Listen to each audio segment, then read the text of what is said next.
Hi, friends. Welcome to my 7 days of journaling with me.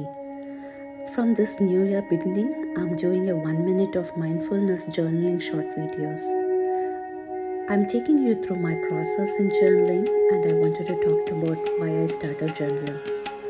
I recently read No Mud, No Lotus by Thich Nhat Hanh, a Buddhist monk.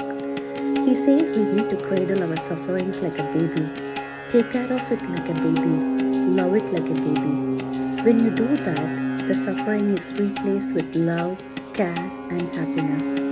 Let's change this world with more happiness, nurture it, and remove the sadness and sufferings it is going through. To achieve this, we need to practice mindfulness. You might ask, what is mindfulness?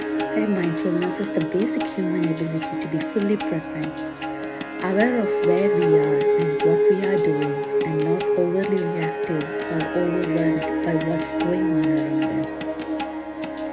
How you might ask how we can practice mindfulness.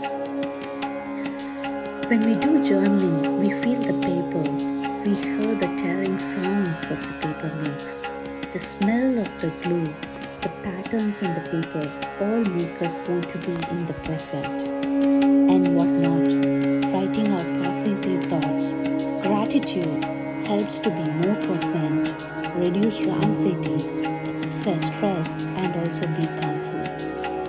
We can also meditate while journaling. Yes, like every breath you take, you can remind yourself where you are and what you are doing. Now breathe in and breathe out, and say this for every breath in and breathe out. Breathing in, courage. Breathing out, fear. Breathing in, calmness. And breathing out, anxiety. Breathing in, love. And breathing out, hatred. Breathing in, happiness. And breathing out, anger. Enjoy this calmness. Enjoy the process. Enjoy the journey.